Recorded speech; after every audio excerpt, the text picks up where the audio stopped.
Olá, mais uma vez estamos aqui fazendo a apresentação, né, do meu livro aqui, que está em e-book, né?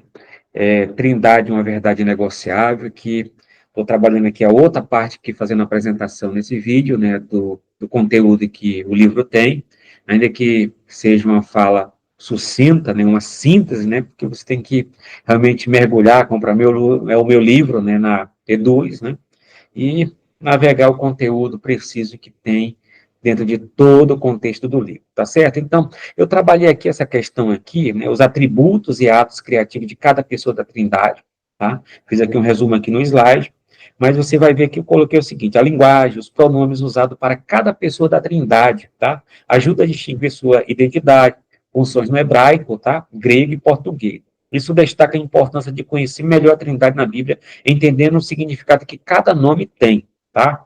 Então, a questão do nome de cada pessoa da Trindade, o Pai, o Filho, o Espírito Santo, ainda que sejam títulos, né, que assim coloca o contexto. Todavia, a gente analisa também a questão dos pronomes, né, pronomes também que é aplicado para cada uma das pessoas. Então, isso também é toda uma estrutura também que a gente trabalha em apologia, tá, com relação aos grupos heterodoxos. Então, eu coloquei aqui atributos, né, que a palavra atributos são características, né, são aquilo que qualifica um ser, né. Então, colocamos aqui os atributos aqui do Pai, né. Esses atributos são incomunicáveis, né. Tem os atributos incomunicáveis, que Deus não comunica com mais ninguém. São os atributos naturais, atributos absolutos e etc.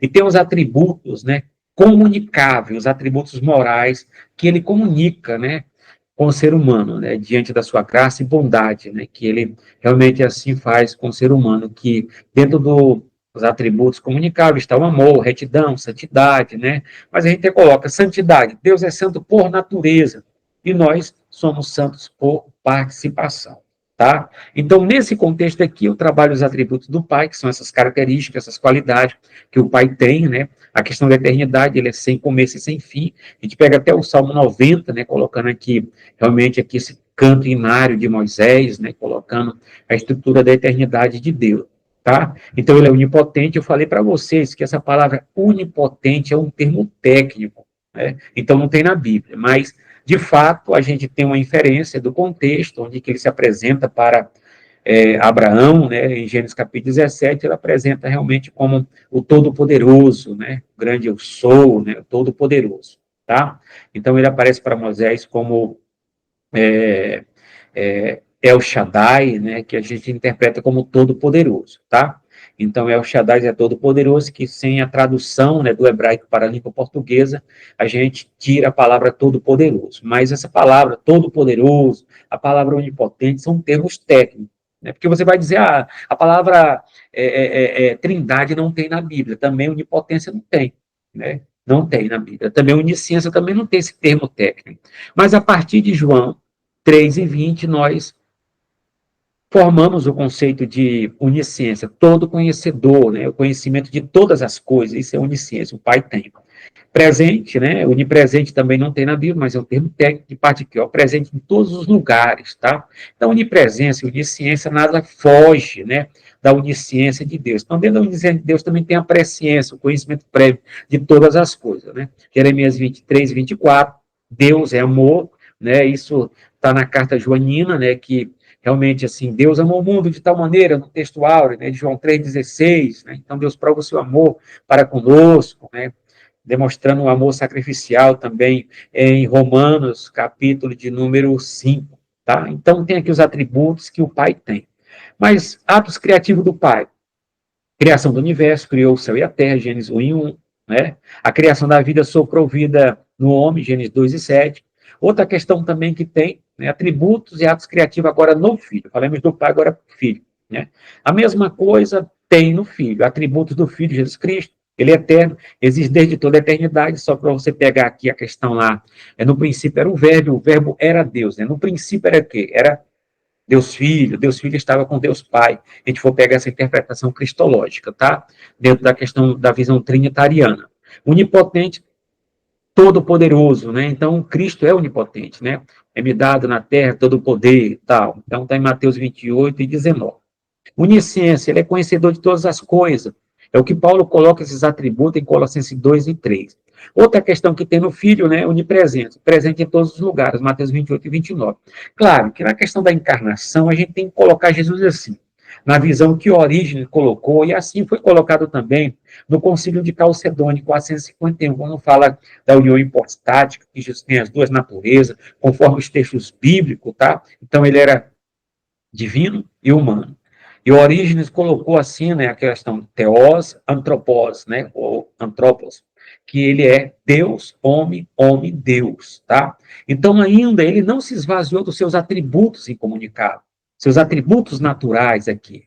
Ele não fez uso, né, de alguns dele, porque ele fez na diretiva do seu ministério, que o Espírito Santo assim conduziu, conforme Atos 10, 38, tá certo? Mas ele não esvaziou dos seus atributos. Na oração sacerdotal, ele reivindica não os atributos, ele reivindica a questão da sua glória, tá? Então, nesse contexto aqui, muitos até falam que ele se esvaziou dos seus atributos, baseado aqui, me dá todo o poder no céu e na terra, então ele não tinha, não, ele tinha sim, ele só não fez uso, tá? Então, isso fica para a Cristologia, que está lá no canal Teologia Aprenda Mais, que é meu canal, tá? Que você possa estar adentrando, estar buscando, realmente estar ali para trabalhar e analisar todo o conteúdo, tá certo? Então, é isso aqui que a gente pode trabalhar acerca de Cristo, acerca daquilo que ele apresenta a nós, acerca que ele tem para nos apresentar de forma tão maravilhosa. Então, ele amor, demonstrou amor sacrificial, João 15 e 33. São atributos incomunicáveis. Outra questão, seguindo os atributos incomunicáveis, atos criativos do Filho. O Filho também é tratado como Criador, a criação e a sustentação, tudo foi criado por meio dele e para ele, conforme Colossenses 1,16. Alguns grupos heterodoxos, eles isolam o texto do contexto, dizendo que Jesus é criado, é criatura, mas eles não lêem a questão do primogênito, a questão do Criador, que Cristo nele criou todas as coisas, etc. Então ele aparece nesse texto, lendo todo o capítulo 1 como Criador, junto com o Pai e com o Espírito Santo. A redenção oferece como sacrifício para a salvação da humanidade. Redenção é o pagamento do resgate. Nós estávamos escravos do pecado. E com essa figura de linguagem, o pecado, no sentido da personalização, era como um senhor. Então, Cristo foi lá, tirou, pagou o resgate para Deus e nos realmente levou para o reino da sua luz, tá certo? Então, outra questão também que a gente vê aqui, atributos e atos criativos do Espírito Santo. A gente falou do Pai, falou do Filho, agora vamos falar do Espírito Santo. Atributo do Espírito Santo, olha só, eterno, sem começo nem fim, Hebreus 9 e 24, está lá, então ele tem a eternidade do Espírito Santo, então ele é Deus. Onipotente, todo-poderoso, Romanos 15 e 19, também ele é Deus. Onisciente, todo conhecedor, então a questão que ele prescuta, né, a questão de aprofundar até as profundidades de Deus, entende? Então, aparece em 1 Coríntios, capítulo 2, 10 e 11, né, que é o Espírito Santo. Outra questão, onipresente, presente em todos os lugares, né, que a gente pega a citação, né, bem precisa do Salmo 139, versículos 7 e 10. Então, nós temos aqui os atributos incomunicáveis, naturais, que o Pai tem, o Filho tem e o Espírito Santo tem. Outra questão também que ele é consolador, dá conforto, orienta, né, o paracleto, né, que tanto o Filho é chamado paracleto, que tem a tradução como advogado, e o Espírito Santo, em João 14, né, que ele vem permanecer conosco, ele é chamado também paracleto, que a nossa tradução vem para consolador. Então, o paracleto, ele vem para nos socorrer, para nos resgatar, para nos levantar, para nos dar força, né, para que possamos caminhar até o dia final. Então, ele aparece aqui, atos criativos do Espírito Santo, né? Regeneração da nova vida aos crentes, tá? Santificação, transforma os crentes à imagem de Cristo. A gente vê que foi o Espírito Santo que ressuscitou Cristo, conforme Romanos, e ao mesmo tempo a Bíblia fala que o próprio Cristo, né, altamente se ressuscitou, levantou da tumba, tá? Mas, de qualquer maneira, tudo foi feito pelo ato do Espírito Santo. Unidade na Trindade. Então, nós temos aqui o Deus que subsiste em três pessoas, Pai, Filho e Espírito Santo, iguais em poder, glória e majestade. Eu coloquei diante desse texto aqui no meu livro aqui, que todos possuem os atributos incomunicáveis, o Pai, o Filho e o Espírito Santo. Como a gente fosse pegar o credo lá de Atanásio, né, quando ele fala, o Pai é onipotente, o Filho é onipotente, O Espírito Santo é onipotente. Temos três onipotentes? Não, nós temos um onipotente, porque todos assim são, né? O Filho é onipresente, né? O Pai é onipresente, o Filho é onipresente, o Espírito Santo é onipresente. Temos três? Não, nós temos um onipresente, conforme o credo. Ok? Então, na questão da matemática trinitariana, mais um é igual a um. Ok? Então, é isso aí que a gente vai trabalhar. A eternidade, né? Pai, Filho e Espírito Santo são eternos. Hebreus 9:14, João 1 e o versículo 1 e 2. Mesmo poder, compartilha o mesmo poder e autoridade, né? Que eles compartilham, mas são pessoas distintas, ok? Que nós não concordamos com o unicismo, dizendo que o Pai, o Filho e o Espírito Santo é uma única pessoa, não. Deus é Pai, Filho e Espírito Santo. Ou então, aquela questão assim, que Deus subsiste em três pessoas: Pai, Filho e Espírito Santo. São pessoas distintas. O Pai é o Pai, o Filho é o Filho, o Espírito Santo, iguais em poder, glória e majestade. Tá? Então, nós temos aqui a questão do poder, da glória e da majestade. Né? Então, eles compartilham na criação, todos participam da criação. Então, o Pai é criador, o Filho é criador, o Espírito Santo é criador, todos participaram no consenso do projeto, né, que o projeto trinitariano, né, que Deus assim fez para realmente a criação do universo, a criação do homem e etc. Outra questão, o Deus Pai, né, pronomes pessoais, né, ele, né, refere-se a Deus Pai como uma entidade distinta, né. Então, o Antigo Testamento, ele é o nosso Deus, Salmo 95. Outra questão, no Novo Testamento, graça a vós e paz da paz de Deus, nosso Pai. Tá? Então, nós temos os pronomes aqui, coloca ele, né, refere ao Pai, né, seu, indica posse e relação com Deus Pai. No Antigo Testamento, nós temos também aqui a questão de que o Senhor é meu pastor, né? João 23, Salmos 23 e 1. Novo Testamento, segundo o seu propósito e graça, segundo Timóteo 1 e 9. Outra questão que Deus Filho, Jesus Cristo. Vamos lá. Pronomes pessoais. Eu coloquei o seguinte, ele refere-se a Jesus Cristo como uma entidade distinta. O Antigo Testamento, mas ele foi ferido, né? Isaías também fala que ele é o Pai da eternidade, tá? Outra questão no Novo Testamento, ele é a imagem do Deus invisível, né? Outra questão, indica posse e relação com Jesus Cristo. No Antigo Testamento, o governo estará sempre aos seus ombros, Isaías 9 e 7, né? Outra questão, redenção pelo seu sangue, Jesus. Então não tem como, né? A gente está colocando aqui tanto a questão dos atributos do Pai, atributos do Filho, atributos do Espírito Santo, as atividades criativas do universo e do homem, é atribuída às três pessoas. Tem três pessoas, não tem como esconder isso do texto, porque o texto é muito explícito. O Espírito Santo, título e natureza. Deus Pai, né? Título que reflete a relação com a humanidade. Aqui tem a questão do tetragrama sagrado, que também a palavra Deus, no contexto bíblico do Antigo e Novo Testamento, né, é aplicado ao Pai, é aplicado ao Filho e é aplicado ao Espírito Santo, a palavra Deus, ok? Mas existe três Deus? Não, aí a gente cairia aqui no triteísmo. Trindade, só existe um Deus que subsiste em três pessoas, tá? É a figura demonstrando aqui na Bíblia, dizendo que os três são Jeová, Javé, tá? Deus Filho refere a Jesus Cristo, né? Jesus, né? Yeshua, que significa Senhor e salvação. O Espírito Santo, título que descreve a terceira pessoa da Trindade com vontade, intelecto e emoção, tá? O Espírito Santo é uma pessoa, não é um mega anjo, não é um atributo do Pai ou do Filho, né? É uma pessoa. Ele sente, ele se entristece, ele se alegra, etc. Vamos lá. A designação enfatiza a sua divindade e papel como consolador, guia e santificador. É o Espírito Santo. O Espírito Santo e seus atributos, tá? Halos, né? A palavra grega halos, né? Significa outro da mesma natureza, espécie, tá? Então, aqui a gente quebra o barato aqui com relação às pessoas que falam que o Espírito Santo, até realmente na cultura hebraica, né? Da religião judaica, né, a questão do judaísmo, eles colocam que o Espírito Santo tem um atributo, etc., do Pai, porque eles não crêem, né, na questão das três pessoas, nessa divindade, nessa essência divina. Então, nesse caso, mas o Novo Testamento apresenta o halos, né, outro da mesma natureza, da mesma espécie, do mesmo tipo, né. Então, a atividade divina, consolador, ele é advogado, paracleto. Pessoa do Espírito Santo, né, ele é Deus, Espírito eterno. A personalidade aqui, a gente coloca assim no sentido psicológico, né? Personalidade indica quem tem intelecto, o Espírito Santo assim tem. Tem emoção, o Espírito Santo tem. Vontade, o Espírito Santo o Espírito Santo tem. Assim, o Espírito Santo é uma pessoa, ok? Então, é isso que a gente vai falar, ações e relações do Espírito Santo. A ação do Espírito Santo, ela ensina, guia, comissiona, intercede, tá? Em relação com Deus, o Espírito de Deus, o Espírito de Cristo, né? Eu não falo Espírito de Deus porque ele vem na missão do Pai, né? Espírito de Cristo porque ele vem como representante de Cristo, é nesse contexto.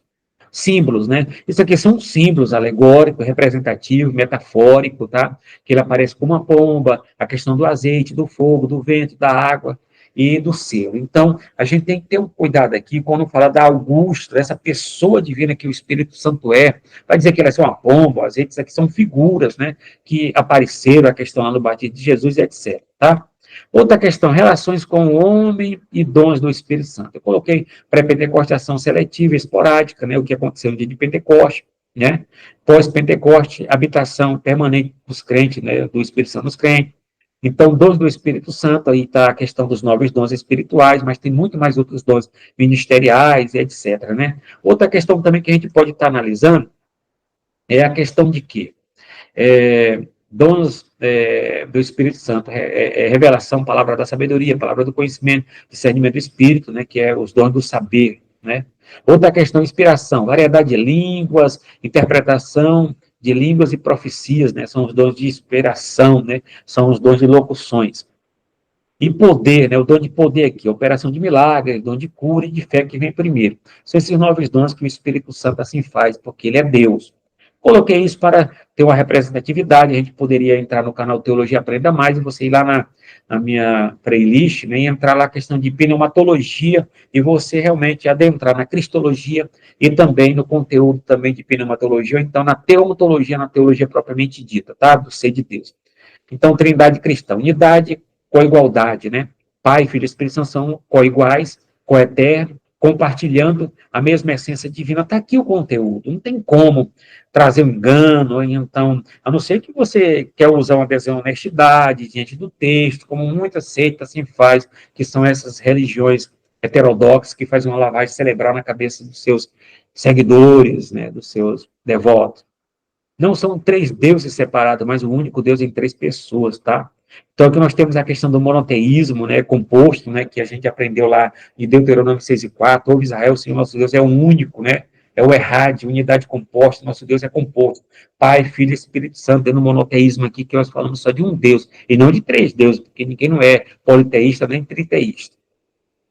Subordinação econômica, ok? Então, aqui eu coloquei essa questão sobre o Espírito Santo, muito importante, né? Eu também dou uma explicação aqui, os pronomes pessoais que distinguem cada pessoa da Santíssima Trindade. O exemplo no Antigo Testamento, que eu coloquei a questão aqui também, que você possa aprofundar mais ainda dentro do contexto, né, para você estar analisando, né? Na tradição cristã, os nomes e títulos de Deus são variados, refletem diferentes aspectos da sua natureza e relacionamento com a humanidade, tá? Isso depende muito do contexto, depende muito do contexto, não somente da etimologia, mas analisar tudo aquilo que a Bíblia assim passa para nós, tá certo? Nome e título do Pai, do Filho e do Espírito Santo, tem aqui uma coisa que eu coloquei aqui também, que eu acho que eu não coloquei, essa questão, a personalidade do Espírito Santo. Ó. Eu coloquei o seguinte, é difícil definir personalidade quando é atribuída a Deus. Deus não pode ser aquilatado pelos padrões humanos. Pode-se dizer que personalidade existe quando se encontra em uma única combinação. Inteligência, emoção e vontade. Ou ainda, autoconsciência, autodeterminação que o Espírito Santo tem. O Espírito Santo possui os atributos, propriedades e qualidades de personalidade de uma pessoa.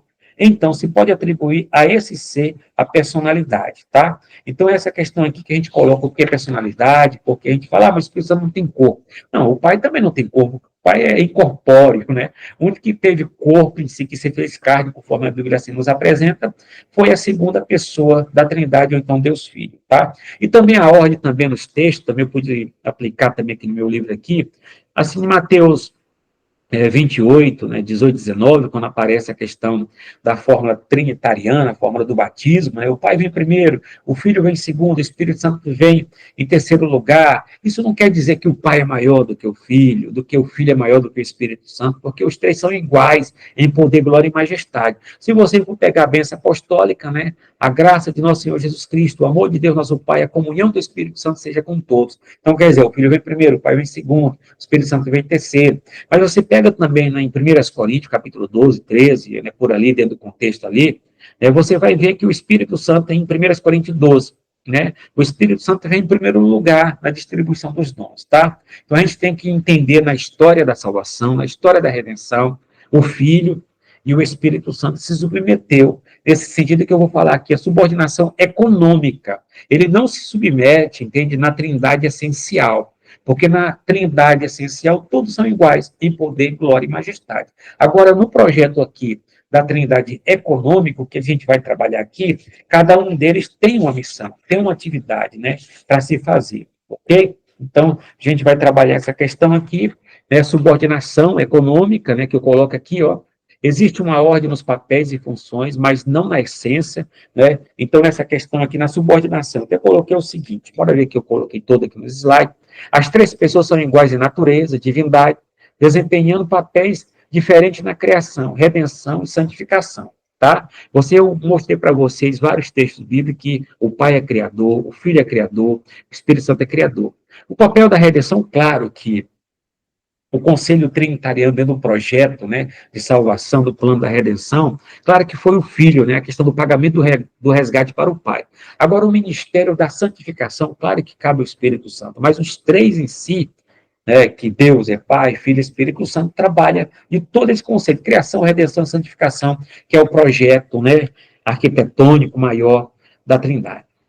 Outra questão aqui, né, que eu coloquei aqui, então, vamos colocar assim, né, subordinação. Na Trindade existe uma subordinação econômica, ou seja, uma ordem nos papéis e funções das três pessoas, mas não uma subordinação dentro da essência, porque dentro da essência de Deus, da natureza de Deus, do próprio Deus, né, quem é Deus? Pai, Filho e Espírito Santo. Na Trindade nós colocamos assim, Deus subsiste em três pessoas, Pai, Filho e Espírito Santo, iguais em poder, glória e majestade. Então, isso é a trindade essencial, a trindade ontológica, né, que é do ser de Deus. Então, eles são iguais em poder. Agora, na trindade econômica, cada um deles vai ter papéis diferentes, foi o que eu coloquei. Existe uma subordinação, tá, econômica, né, dentro das atividades, ou seja, uma ordem nos papéis e funções das três pessoas, mas não uma subordinação na essência. O Pai, o Filho e o Espírito Santo são iguais em natureza e divindade, mas desempenham papéis diferentes na obra da criação, da redenção e da santificação, como eu coloquei. Ainda que o projeto em si seja dos três, né, assim acontece que nós recebemos essa doutrina revelada de Deus pela fé, claro. Né? Então, nós temos aqui a questão assim, da subordinação, que nós não concordamos com as testemunhas de Jeová, que estão hoje no século XXI, terceiro milênio, desde a fundação do século XIX para cá, com Charles Taze Russo, né? E também nós não concordamos também com a questão lá do concílio, que aconteceu com o concílio de Nicéia 325, com a questão de Ário, de dizer que Cristo era uma criatura especial do Pai, vamos dizer que poderia ser um mega anjo, né? Vamos dizer uma criatura especial, mas não era Deus, nós não concordamos. E naquele tipo de subordinação que Ário, esse testemunho de Jeová, coloca, nós não concordamos, porque coloca uma subordinação de um ser criado. E Cristo não é um ser criado, Cristo é Deus, ele é eterno. Ele se fez carne no projeto da salvação para salvar o mais vil pecador e morrer na cruz. O propósito dele aqui na terra foi resgatar o pecador, mas morrendo na cruz como sacrifício pela humanidade. Porque o texto lá da Torá, né, quando fala, a alma que pecar, essa morrerá. E Moisés falou que Deus levantaria um profeta semelhante a ele, assim aconteceu com Cristo, cumprindo toda a missão salvífica, tá? Então, uma coisa que nós temos a questão da tríade, né? Então, quer dizer, Cristo se fez carne, ele se submeteu ao Pai, onde que ele disse que o Pai é maior do que ele estava humanamente, né? Ele se fez um pouco menor do que os anjos, porque os anjos são imortais, então ele morria, né? Então, nesse contexto aqui, dentro do campo da questão da encarnação, eu penso que a subordinação só aconteceu aqui nesse contexto. Agora, quando Cristo se torna glorioso, aquele Cristo que aparece para João glorificado, né, cheio de glória e poder, etc., que aparece a Paulo no caminho de Damasco, né, um Cristo já glorificado, é o Pai, voltando, ele voltando para a glória, conforme a oração sacerdotal. Então, ele está na direita de Deus, entende? Então, o Pai, o Filho e o Espírito Santo são iguais em poder, glória e majestade. Né? Eu não vejo necessidade agora no céu a subordinação. Mas, claro, que ele vai apresentar a sua noiva ao Pai, e de lá vamos viver na Nova Jerusalém para todo e para todo sempre, tá? Então, essa subordinação aconteceu dentro do projeto, ele se submeteu a isso, né, dentro da sua vontade eterna. O Espírito Santo também se submeteu, vindo a missão de realmente glorificar todo o projeto do Filho, de Deus Filho, e levar o homem para glorificar realmente a Jesus dentro do sacrifício vicário, dentro do projeto trinitariano. Assim, tanto o Pai, também como o Filho, o Espírito Santo, principalmente o Filho e o Espírito Santo, se submete nessa questão da subordinação, tá? Mas a subordinação aconteceu no campo da trindade econômica, e não na trindade essencial, porque na trindade essencial os três são iguais em poder, glória e majestade. Eu tentei assim explicar no livro, tá? Tríades pagã, né? Então, entidade separada aqui, ó, tríades, né, em cultura como Suméria, Babilônia, indiana, grega, né, consiste em Deus separado com suas próprias funções e domínio, tá? A Trindade não é isso. A Trindade é um só Deus, que subsiste em três pessoas, conforme o monoteísmo judaico, o monoteísmo bíblico, que Jesus assim proferiu que o Pai, a questão do monoteísmo de um só Deus que subsiste em três pessoas. A tríade são três deuses, né, dentro dessa cultura desses povos antigos aqui, tá? Então, eu coloquei também o seguinte, outra questão para a gente dar, né, a hierarquia, claro, a tríade pagã, frequentemente tem hierarquia distinta com um Deus, né, principal e outros subordinados, então não tem nada a ver com trindade. É preciso pegar o significado, a questão também do contexto cultural, para você analisar o que é tríades pagã, que não tem nada a ver com triunidade e trindade, tá? Que origem diversa, encontrada em muitas culturas antigas, refletindo as suas próprias mitologias e crenças religiosas. Outra questão, pessoa na trindade, incorpora. Então, eu coloquei aqui a questão da tríade, né? Não tem nada a ver com a trindade é o quê? As três pessoas, Pai, Filho e Espírito Santo, são co-iguais, co-eternas, né? Compartilhando a mesma essência divina. Não são três deuses separados, mas um único Deus em três pessoas, conforme o monoteísmo do Antigo Testamento e do Novo Testamento, tá certo? Então, não tem nada a ver com tríades pagãs. Tem que analisar, estudar mais um pouquinho. As pessoas que assim o julgam, né? Que sem conhecer e fazer, vamos dizer, a metodologia comparada entre uma coisa com a outra. Pessoa na trindade, né? Nós temos aqui a pessoa na trindade em corporeidade, né? Pessoa na trindade refere às três manifestações de Deus Pai, Filho e Espírito Santo, né? Cada pessoa tem sua própria identidade, intelecto e vontade e emoções. Cada um deles são pessoas. O Pai é uma pessoa, o Filho é uma pessoa, o Espírito Santo é uma pessoa, tá? Então é muito importante isso aí, ó. Incorporeidade, né? As três pessoas da trindade não têm um corpo físico, seres espirituais existindo além das limitações de tempo e espaço, tá? Deus não está sujeito às paixões, a tempo e espaço, porque Deus é espírito, né? Nesse sentido, a única pessoa que se fez carne, se encarnou, né, foi Deus Filho, né? E um grande teólogo norte-americano colocou o seguinte: quando Jesus desceu do céu para a terra, ele não deixou de ser Deus. Quando ele voltou da terra para o céu, ele não deixou de ser homem. Então, ele é Deus, homem, homem, Deus. Assim, ele morreu na cruz. Né? Então, nós temos aí a questão também do contexto também que eu coloco no livro, né? A questão de Mateus 28, 19, né? Coloco o sentido de grego, né? No grego aí também para trabalhar essa questão, tá? Então, só uma questão sobre a questão da origem e significado da palavra hipóstase, né? A palavra hipóstase também coloco no livro também, né? Que dá a questão de um ser, de identidade, etc, tá? Então, é isso aí que você pode trabalhar aqui no livro, analisar, né? O conteúdo que está bem mastigado, bem trabalhado, que cada uma delas tem uma personalidade, tá? É uma pessoa. Não coloca que pessoa é um corpo, né? A pessoa não vai dizer um corpo. Não, o Espírito Santo não tem corpo, claro, mas o Espírito Santo tem uma forma espiritual, né? Vamos dizer que seria um corpo espiritual, não um corpo físico, mas um corpo metafísico, tá? Que se eleva acima do físico, etc., porque ele é Deus no sentido espiritual. Então, nós temos aí a questão de Mateus 28, 19, que novamente eu volto, né, trabalhando o grego, está trazendo para o português, portanto, tem que fazer discípulo em todas as nações, batizando-os em nome do Pai, do Filho e do Espírito Santo, tá? Está no grego aí, para quem lê no grego, é bom do grego. Explicação exegética de Mateus, né, eu coloco também, particípio, né, o aoristo, né, passivo, indo ou tendo indo, né, ações que precedem o comando, né? Então, nós temos aqui o verbo principal no imperativo, o aoristo, né, tio, fazer discípulo, né, comando central. Então, a questão da ordem imperativa. Outra questão aqui, ó, eu coloco aqui o panta, tá, em, né? Todas as nações indicando a missão global, né? Então, aqui a questão do batismo, participe presente ativo, batizando, ação contínua. Então, tem aqui, eu coloquei a forma do batismo aqui, né, de Mateus 28 e 19 no grego, tá? Para você estar analisando. A fórmula trinitária é a missão cristã. Então, esse aqui, em nome de, indicando a autoridade, identidade do batismo, tá? Outra questão também, do Pai, do Filho e do Espírito Santo, né? Tou, patróis, caió, teu, né? Uios, caitou, rágios, pneumatos, né? Então, do Pai, do Filho e do Espírito Santo, é o que está no grego. E não foi adulterado, eu falei para você, nós temos mais de 1.400 manuscritos que tem esse texto aqui intacto, né, em grego.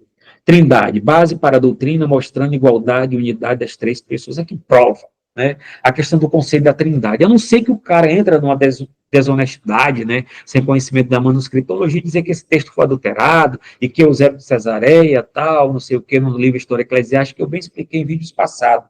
E também a gente tem que falar que Eusébio de Cesareia, entende, não é autoridade final, não é autoridade, entende, bíblica, né, como a palavra de Deus, tá? Mas nós devemos muito pelo conteúdo e a importância que realmente ele nos deixa dos 4 primeiros séculos da era cristã. Então está aí a trindade para a doutrina, mostrando igualdade e unidade das três pessoas divinas. A missão cristã, enfatizar a autoridade de Jesus e a importância de fazer discípulo em todo mundo, né, que é a missão, né?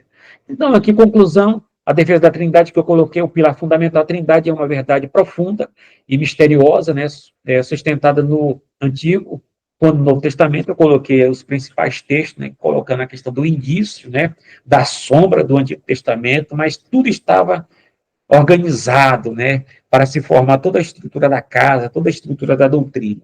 Então, eu coloquei também que a gente lê o Antigo Testamento, né, que o Antigo Testamento está implícito, não está muito claro, mas o Novo Testamento está explícito, está mais claro, porque nós olhamos para o Antigo Testamento com óculos, né, olhamos para o Antigo Testamento com óculos do Novo, ou a sombra do Novo, tá certo? Porque nós somos cristãos. Desafios históricos, a igreja enfrentou heresias, mas manteve firme crença em um Deus trino, graças a Deus. Não é invenção de igreja e etc. É a palavra de Deus que assim coloca, assim que Deus se revelou à humanidade. Então, aqui, ó, a ameaça do unicismo, né? O unicismo se infiltra em música, literaturas, canções como a do grupo Voz da Verdade, né? Negando a trindade, tá? Então, a questão do Voz da Verdade, eu coloquei que eles são unicistas, tá? Ele fala que o Pai, o Filho e o Espírito Santo é uma única pessoa, mas, biblicamente, nós temos aí Mateus 28, 19, que é a questão da fórmula batismal, nós temos também a questão do testemunho também relacionado no batismo de Jesus, e outro texto, né, do Evangelho joanino, das cartas joaninas, onde que Jesus revela o Pai. Então, quer dizer, nós temos muitos materiais bíblicos, versículos, capítulos, livros, toda a Bíblia, para se trabalhar e formular, como foi formulado nas decisões conciliares, a doutrina bíblica da Trindade. Então, nós não concordamos com o unicismo, né, e devemos ter o alerta para quem é trinitariano, cuidado com as músicas, literatura, canções do grupo que está aí, que nega, né, a doutrina bíblica da Trindade. A música, muitas vezes, toca emoções sem análise crítica de suas origens, teologia, né? Então, tem muitas igrejas que cantam muitos hinos de grupos heterodoxos, mas nunca fez um exame, né, bíblico, da origem, realmente de onde que eles vieram, quem são seus compositores, né? Então, é uma crítica que a gente tem que fazer, realmente passar na peneira, né, filtrar e não deixar qualquer vento de doutrina nos levar. Centralidade da Trindade, né? Eu coloquei também o quê? Deus é um em essência, né? Eternamente existem três pessoas, Pai, Filho e Espírito Santo, né? O que está aí em Mateus 28, 19, 1 de João, prova Deus Filho e Deus Pai, Atos aqui fala da divindade do Espírito Santo, né? Unicismo, nega a trindade, contradizendo o ensino bíblico, né? De Mateus 3, 16, 17, que é do batismo das três pessoas. Realmente colocar uma fenda, né? Uma questão, uma cegueira, ou sei lá, um tampão, né? Para realmente não enxergar a verdade. Outra questão, atenção e vigilância, né, que Jesus e Paulo advertem contra os falsos ensinamentos, temos que ter cuidado com os ventos de doutrina, porque todo mundo já é crescido, já ter maturidade cristã. Devemos nos afastar da doutrina unicista e defender o evangelho cristocêntrico e trinitariano, tá certo?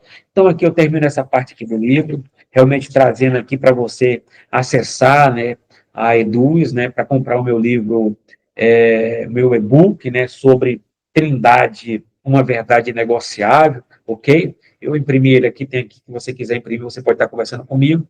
Trindade, uma verdade negociável, tá? Que é um livro fantástico, ele está muito resumido, mas é um livro que eu trabalhei dentro da contextualização, né, dentro das regras da ABNT, Associação Brasileira de Normas e Técnica, tá?